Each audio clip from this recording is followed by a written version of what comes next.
Hello అండి అందరికి. రీసెంట్గా ఇటలీ ప్రధానమంత్రి జార్జియా మెలోని ఒక సంచలనమైన నిర్ణయం తీసుకోవడం జరిగింది. అయితే ఈ నిర్ణయం తీసుకోవడానికి ప్రధాన కారణం ఏంటి అంటే, రీసెంట్గా ఇటలీలో ఒక పరిణామం జరిగింది. ఆ పరిణామం ఏంటి అంటే, కొంతమంది ఇస్లామిక్ వాదులు పాలస్తీనాని గుర్తించాలని చెప్పేసి ఇటలీ రాజధానిలో పెద్ద స్థాయిలో నిరసనలు అయితే వ్యక్తమే చేయడం జరిగింది.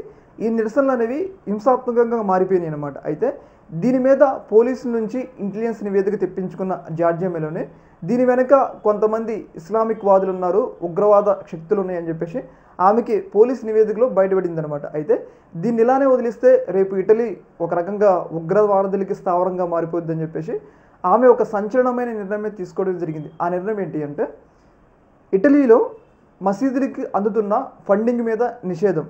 అంటే ఇస్లామిక్ తీవ్రవాదాన్ని అరికట్టడం కోసం మసీదులకి అందుతున్న ఫండింగు, అలాగే ఇస్లామిక్ మహిళలు బురకా, హిజాబు, నికాబు ఇవన్నీ ధరిస్తారు కదా, వీటన్నిటి మీద కూడా నిషేధం. దీని వెనుక ప్రధాన కారణం ఏంటి అంటే, అక్కడ ఇస్లామిక్ వాదాన్ని ప్రోత్సహించకుండా అక్కడ ఇటలీలో ఎవరెవరైతే నివసిస్తున్నారో అందరూ కూడా ఇస్లామిక్ చట్టాలకి అనుగుణంగా ఇస్లామైజ్ కాకుండా ముందు జాగ్రత్తలో చర్యలో భాగంగా జార్జియా మెలోని ఈ సంచలనమైన నిర్ణయం తీసుకోవడం జరిగింది. ఏదేమైనా కానీ ఈ నిర్ణయం అనేది ఒక రకంగా డేరింగ్ డాషింగ్ నిర్ణయం అని చెప్పాలి. మరి దీని మీద ముస్లిం దేశాలు ఎలా స్పందిస్తాయో చూడాలి. ప్రధానంగా అక్కడున్న చట్టాలకు అనుగుణంగా, అలాగే ఇస్లామిక్ తీవ్రవాదాన్ని వ్యాప్తి చేయకుండా ఇలా మహిళల మీద ఒక చట్టం తీసుకురావాలి అని చెప్పేసి నిర్ణయం తీసుకోవడం జరుగుతుంది.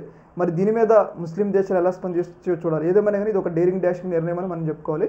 చూడాలి. మరి ప్రధానంగా ఉగ్రవాదానికి ఇటలీని కేంద్ర కాకుండా ఉండేందుకు చర్యలు తీసుకోవడం కోసం ఈ సంచలన నిర్ణయం అయితే ఆమె తీసుకోవడం జరిగింది.